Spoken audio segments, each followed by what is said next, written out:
we got to this spot, and that's when fire crested this ridge to the west of us. We could hear the roar, and then it seemed like that black smoke just burst into flames, and we had a wall of flames as high as we could see into the air, and just pretty much just filled your vision. It was coming fast enough that we didn't feel that we could outrun it, and that if we delayed any further, that we were at risk of not being able to get into our shelters. I yelled, "Get your shelters out," and they pulled their shelters out of their packs, and they had them in their hands, and they had taken them out of the plastic bags, and they were running with them in their hands. We knew that fire was going to be on us in seconds.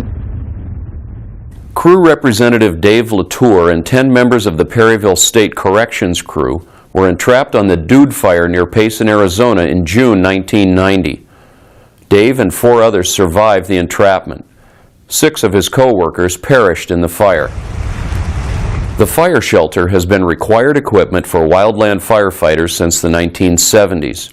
Since that time, shelters have saved hundreds of lives and prevented hundreds of serious burn injuries. If entrapped in a wildfire, shelters are used to provide some protection from the fire's heat and smoke. A new generation of fire shelter now offers improved protection from both radiant and convective heat. This video will help you learn how to use this new shelter. What you see in the video may be familiar to you because much of the guidance for using the new shelter is unchanged.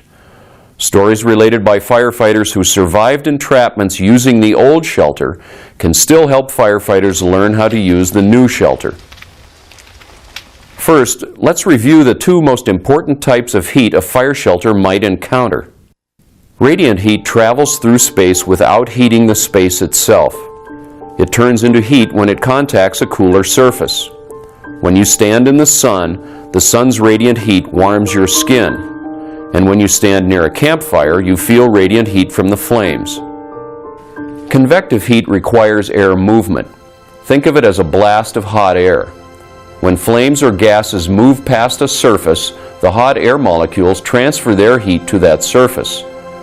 Hotter air and faster air movement lead to greater convective heating. The new fire shelter traps breathable air and reflects radiant heat. Its shape allows you to lie face down on the ground.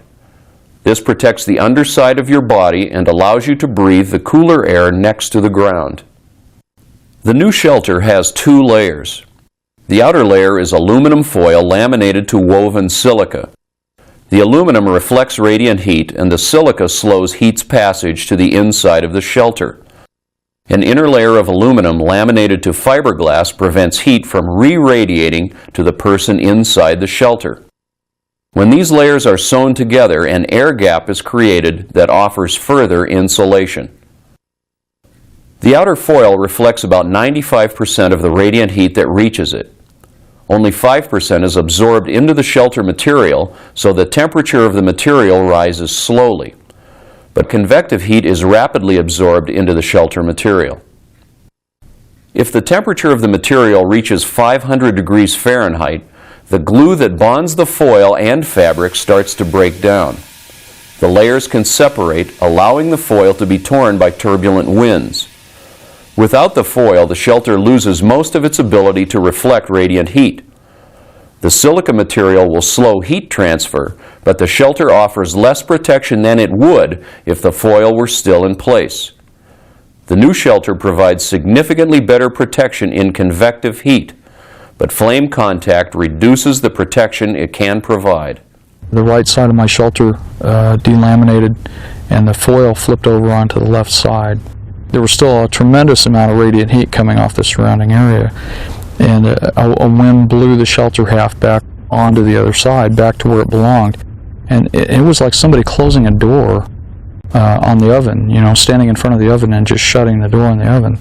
The radiant heat difference with just that little piece of foil made was absolutely amazing.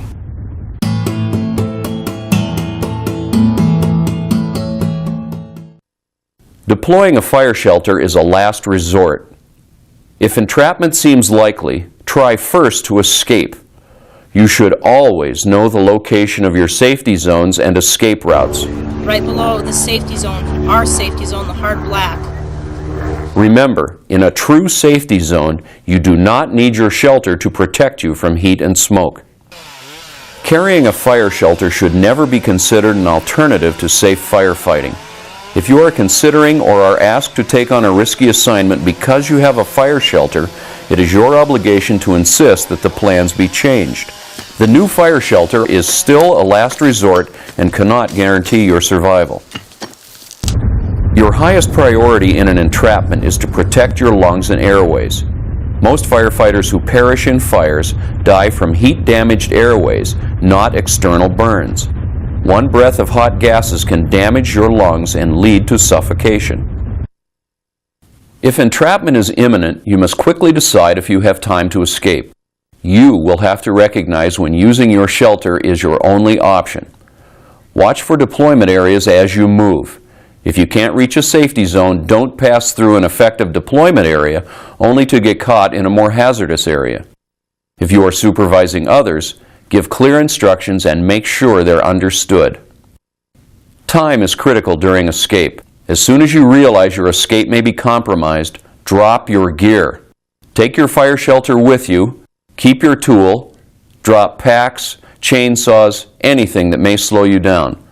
Firefighters have died carrying their gear while trying to escape a fire. You can move up to 30% faster without your gear. This can easily mean the difference between life and death. Drop fusees. They are the most dangerous items you carry. They ignite at 375 degrees Fahrenheit, a temperature common in escape conditions. Fusees burn initially at 3,000 degrees Fahrenheit. This can quickly be fatal to a person inside a shelter. Shedding your pack can make it easier to deploy your shelter. Shelters can snag on field packs during deployment, especially in windy conditions. If you have a face and neck shroud, use it. But remember, it won't protect your airways from hot gases.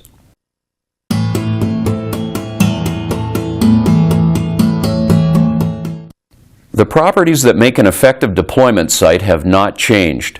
You must still find a site in which heat, especially flame contact, is minimized. Practice evaluating deployment sites so that you can recognize them quickly under stress. Identify effective sites whenever you are on the fire line so you know where they are before you need one. Let's rate some potential deployment sites. This is a chimney. Chimneys are some of the worst places to deploy a fire shelter because they funnel flames and hot gases, which can quickly damage your shelter. Saddles also funnel heat. They are also dangerous places to deploy. A wide stream bed like this can work, but narrow ones like this can funnel hot gases. A road crossing a slope can be effective because the flames rise upwards from the slope and tend to miss the road itself. Don't deploy in the middle of the road if there is a possibility that vehicles may be passing. Large rock slides can be effective places to deploy, but you must stay away from brush and trees and from fuels scattered in the rocks. It can be difficult to seal the edges of the shelter in large jumbled rocks. But rock slides sometimes offer the largest area free of fuels and may be the best option for deployment. Short, sparse grass like this can work because the flames would be of low intensity and would pass quickly. But taller grass like this can produce large flames that can quickly damage a shelter. Any concentration of fuel should be avoided, whether it's a pile of slash or a collection of firefighter packs or supplies. Thick timber or brush should be avoided since flame contact is likely in these areas. Objects such as large rocks, dozers, or even structures can act as barriers to heat. But if the objects themselves ignite, you may have to move. Testing shows that flames can funnel underneath vehicles that are in their path. Don't deploy under your vehicle. Don't deploy in an area where rocks or logs could roll on you, or snags could fall on you.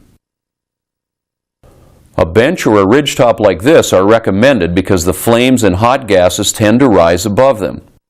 Fire intensity usually drops when fire reaches a ridge, but be alert for the possibility of the fire spotting and running up the lee side of the ridge.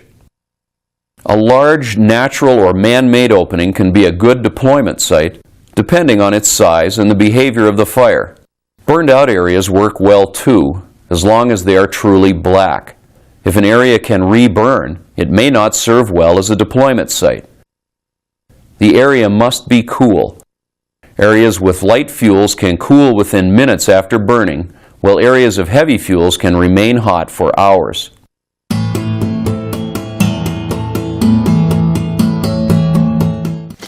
Your fire shelter must be immediately accessible. Carry it in a fire shelter case positioned either vertically at your side or horizontally under your pack. The shelter may also be carried in the horizontal fire shelter pouch that is a feature of some field packs, or in a chest harness preferred by some operators of engines and heavy equipment.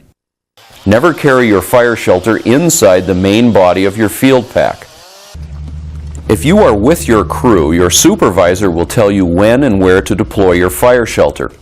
If you are not with a crew, you must rely on your own judgment. If you are entrapped, do not delay your deployment. Prepare for the worst. After removing your shelter from its case, throw your pack and any flammable objects, such as fusees or gasoline, far from the deployment area. Don't throw them near others who are deploying their shelters. Pull a red ring tab to tear the plastic off the shelter. Grasp the handles that extend from the folded shelter. The handles are marked right hand in red and left hand in black. Grasping the correct handles will speed your deployment. Shake out the shelter. Hold tight to avoid losing the shelter in high winds. Lie face down so your feet are toward the oncoming flames. The hottest part of the shelter will be the side closest to the advancing fire. Keep your head and airway away from these high temperatures. The hold-down straps on the new shelter are sewn into the floor panels. As soon as you are under your shelter, slip your hands through the straps up to your elbows. It is critical to be on the ground under the shelter before the fire arrives. When you are on the ground, push out the top and sides of the shelter so its volume is as large as possible. The air between you and the sides of the shelter is excellent insulation. Be sure that the shelter is fully unfolded and not bunched underneath you when you deploy. Don't roll up in the shelter, as this can lead to serious burns. Keep your nose and mouth on the ground. Temperatures just a few inches off the ground are dramatically higher than those at the surface. Wear gloves inside the shelter. Without them, you may burn your hands and be unable to hold down the shelter. Wear your hard hat to protect your head from burns, and if you use a face and neck shroud, pull it down into place. If you have a radio, keep it with you in the shelter so you can communicate during and after the entrapment. Always drink plenty of fluids whenever you're fighting fire. Your body can cope with high temperatures more effectively if you are well hydrated. Do not wet your clothing or bandana. Wet clothing conducts heat to the skin much faster than dry clothing, making burns more likely. It also increases humidity. Moist air causes more damage to airways than dry air at the same temperature. The best way to use your water is to drink it. If you have time, clear an area at least 4 by 8 feet down to mineral soil to limit flame contact with the shelter. Though the new shelter offers improved protection from direct flame, survival is more likely if flame contact is avoided. If you are being overtaken by extreme heat or flames, get flat on the ground. Death is almost certain if you get caught standing or kneeling in a flame front. Finish deploying your shelter from the ground. The new shelter is smaller than the old shelter. It is designed for one person. Sharing greatly increases your risk of injury. If you are forced to share, both people should have their heads away from the oncoming fire. If you are with a group, deploy your shelters close together. Adjacent shelters can provide added protection from radiant heat, and being close together improves communications between individuals.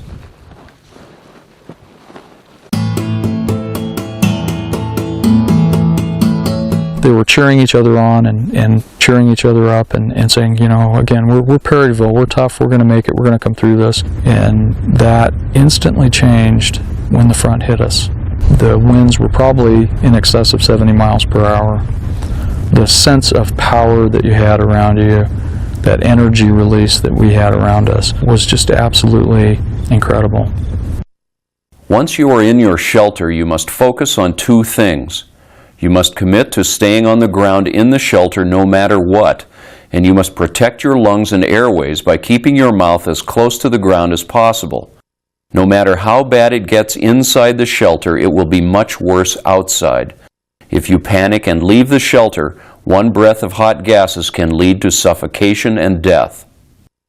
I think for a period of probably 3 to 5 minutes, I was absolutely sure that was it, that I was going to die in this, that I would not survive this.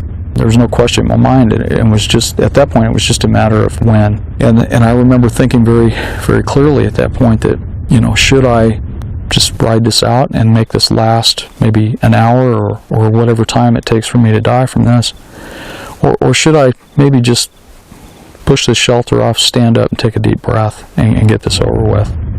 At that point, I started to think about my family. I had my wife and I have 2 daughters. And I remember thinking, I need to do everything that I possibly can to go home and see them. And so that really is what kept me in the shelter. No matter how frightened you feel, you must not panic. You must maintain control, keep your face against the ground, and stay under your shelter. To keep yourself calm, concentrate on your family or friends or on a religious symbol that is meaningful to you. Some people find that using a repetitive chant or phrase can help them stay in control. To help calm others, talk back and forth by shouting or by radio. But do not leave your shelter, even if someone does not respond to your shouts. It was extremely painful. The things that were going through my head were, I'm going to die, this is going to kill me, or that you're being burned to the point that you'd never be able to use those limbs again, when in fact they were third-degree burns, but I ended up being able to fully recover from that. I think it's very important for people to know what that experience might be for them, that they might believe that they're going to die, that they might believe that they're being burned to death, when in fact you'll probably survive well beyond that, but their greatest hope is staying inside that shelter and protecting themselves no matter what they hear, no matter what they see or feel, that they have to make just an absolute commitment to staying with that shelter if they want to go home. Stay in your shelter until the flame front has passed and temperatures have cooled. Entrapment times have ranged from 10 to 90 minutes in length. Many entrapment survivors have spoken of being hit by more than one flame front, so use extreme caution. Firefighters have died when they came out of their shelters too soon. When you have left your shelter, make sure your supervisor knows that the deployment has occurred. Leave your shelter and other equipment in place if you can do so safely. It is important to learn all we can from each shelter deployment to improve safety for all firefighters.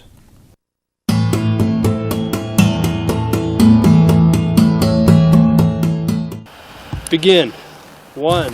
Seconds are critical. 3. Repeated hands-on training is vital to ensure speedy deployment and proper reactions in emergency situations. Each year, every firefighter should do repeated fire shelter drills. Drill until each step, from dropping your gear to deploying your shelter, can be done automatically. Firefighters who have been through entrapments have reported a calming effect of doing something they are trained to do. Having a familiar task can help firefighters avoid panic and can aid them in deploying their shelters effectively. Practice fire shelters, now made of green plastic, can be reused many times. Always train wearing gloves, a hard hat, and if you have one, a face and neck shroud. Practice deploying your shelter under each of the following 6 scenarios. Practice a standard deployment, first clearing a 4 by 8 foot site to mineral soil. Some firefighters have found that the best way to deploy the new shelter is to step in, sit down, and roll over. Practice looking at the shake handles and grasping them with the correct hands before shaking. Practice deploying your shelter from the ground by opening the shelter and pulling it over you. Practice dropping your gear and removing your shelter while escaping. Practice deploying the shelter in a strong wind. High winds are common in entrapments. Some people find it easier to deploy from the ground in a wind. Try a variety of techniques to find one that works best for you. To simulate deployment in a strong wind, practice with one or more strong fans, such as the positive ventilation fans used by structural fire departments. Learn to take advantage of the wind to help you open and deploy your shelter. But make sure your feet end up toward the oncoming flames. While lying in your shelter, picture yourself in an entrapment. Imagine the noise, heat, and fear. Some firefighters have suffered from claustrophobia while in shelters. Spend enough time under your shelter to find out if you are claustrophobic. If you are, gradually increase the time you spend inside the shelter to help you adapt. I think under these situations, when things start to go downhill, you start to respond to them in the way that conditioning or training that we've had, and purely on that instinct that you've developed. Like tying your shoes. You don't even look down anymore, you just do it. Never mix practice and real fire shelter components. This could lead to someone carrying a practice shelter onto the fire line by mistake. Never train in live fire. This is extremely dangerous and risks firefighters' lives. No one in this video was exposed to live fire while inside a fire shelter. The scenes you've seen here have all been simulations.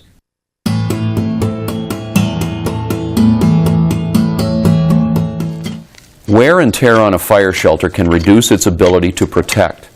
Taking care of it is simple. Always keep the shelter in its white hard plastic liner. Avoid rough handling. Don't lean against objects when wearing the shelter or use the shelter as a pillow. Don't load heavy objects on top of the shelter, and keep the shelter away from sharp objects that can puncture it. Be sure to inspect your fire shelter when you receive it and every 2 weeks during the fire season. Inspect the vinyl bag to ensure that the quick opening strip is unbroken and the 2 pull rings are intact. Look through the vinyl bag for signs of abrasion. Do not open the vinyl bag. Remove the shelter from service if you see extensive abrasion or tears on the edges of the shelter, if aluminum particles have turned the clear vinyl bag dark gray, or if there is debris in the bottom of the bag.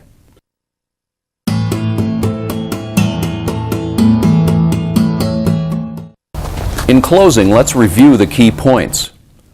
The new fire shelter provides better protection against radiant and convective heat, but carrying a fire shelter is not an excuse to take greater risks on the fire line.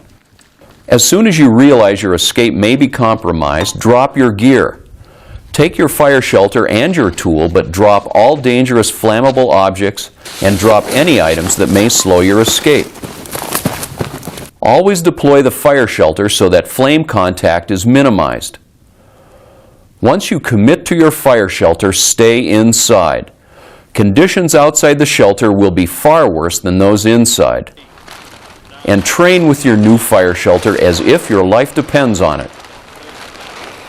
As a firefighter, your highest priority is to stay out of situations that can lead to entrapment.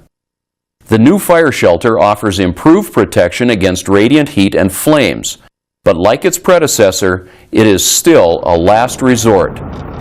You never know if that helicopter is not going to be able to make it to that helipad, if your engine's going to get a flat tire, if the trail you're walking out is not the right trail and you find yourself in the wrong place at the wrong time. Communication's not there and somebody's firing off the wrong piece of line and you're in the wrong place. You can be the best firefighter in the world, and maybe something will happen to where you have to use the shelter, and that's why I'm here to talk about it, hoping that if it comes down to that, then people know how to survive with it.